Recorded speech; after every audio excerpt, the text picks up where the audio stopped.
पत्नी अपने पति से कहती है, खाना भी नहीं खाया और रो भी रही थी। अभी सुबह जगाने गई तो फिर से रो रही थी। वजह पूछी तो बस इतना कहा कि प्लीज़ माँ, मुझे अकेला छोड़ दो। मुझे लगता है कि शायद उसे किसी ने प्यार में धोखा दिया है। डर लगता है कहीं वह खुद को नुकसान न पहुँचाए। पति थोड़ी खामोशी के बाद कहता है, ठीक है, मैं देखता हूँ। इतना कहकर वह अपने बेटी के कमरे में जाते हैं। पिता, पायल कैसी हो बेटा? बेटी, प्लीज़ पापा, मुझे कुछ दिनों के लिए अकेला छोड़ दीजिए। पिता, ठीक है बेटा, मगर एक शर्त है। बेटी, बोलिए। पिता, मैं तुम्हें एक बकवास कहानी सुनाना चाहता हूँ। तुम सुन लो, फिर हम तुम्हें डिस्टर्ब नहीं करेंगे। बेटी, ठीक है, सुनाइए। पिता, आज से करीब 20 साल पहले एक राजा हुआ करते थे, बेहद अमीर। उनके 2 बेटे थे। बड़ा बेटा बेहद आज्ञाकारी और ईमानदार था। उस राजा को अपने बेटे पर नाज था। उसकी शादी एक खूबसूरत लड़की से कर दी गई। फिर वह खूबसूरत लड़की, राजा की बड़ी बहू, गर्भवती हुई। घर में खुशियाँ ही खुशियाँ छा गई। मगर राजा की जिद थी कि बेटा ही हो। फिर राजा ने अपने बहू के गर्भ का चेकअप करवाया तो पता चला कि गर्भ में लड़की है।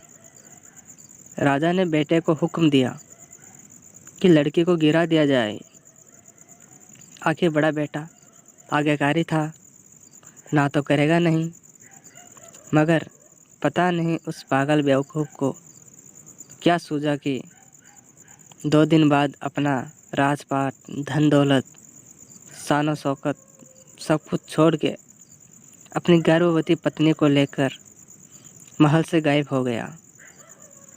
सच कहूँ तो वह बड़ा बेवकूफ़ और पागल था। लोग बेटियों को बोझ समझकर गर्भ में नष्ट कर देते हैं, और एक वह बेवकूफ़ पागल एक बेटी के लिए तमाम सुख सुविधाओं को ठोकर मार दिया। वह बाप की बात मानता तो आज उसकी जगह राजा होता।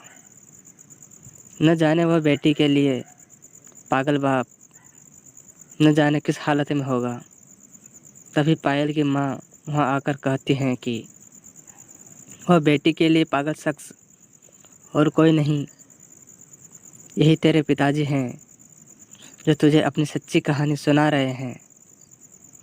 तो कहती थी ना कि मम्मी, नाना नानी को तो मैंने देख लिया, काश पापा अनाथ न होते तो दादा दादी का चेहरा भी देख लेती।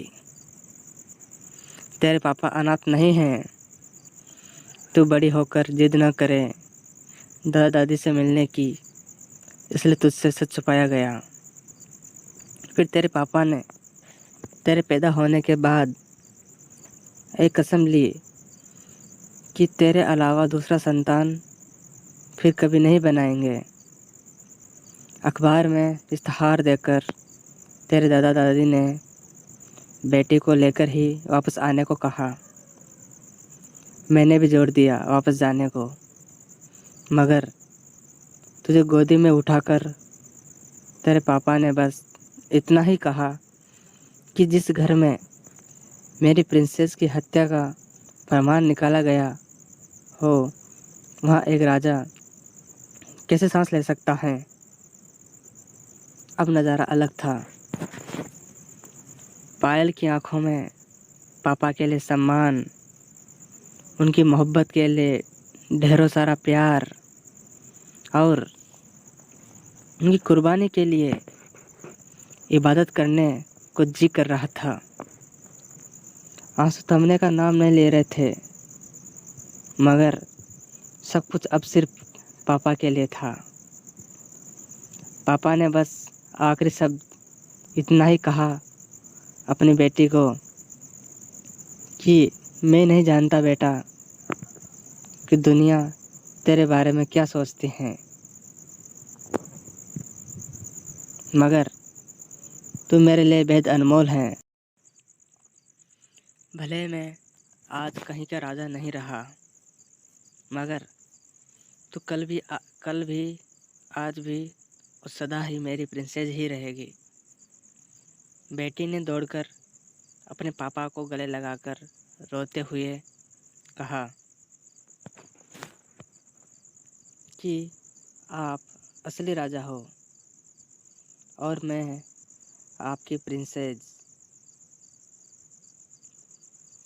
सबकी पलकें गीली थी और मगर वह एक नई सुबह की शुरुआत थी, जहां प्रिंसेस फिर से अपने सियासत में लौट आई थी। बेटियां माता पिता की जान होती हैं, उनकी आन बान और शान होती हैं। आशा करता हूँ कि आपको ये कहानी पसंद आई होगी और इस कहानी पर आपकी क्या राय है कमेंट करके ज़रूर बताइएगा। अगर आपको ये कहानी पसंद आई है तो लाइक और शेयर ज़रूर कीजिएगा। अगर आप इस चैनल पर नए हैं तो सब्सक्राइब करना ना भूलें। Thank you.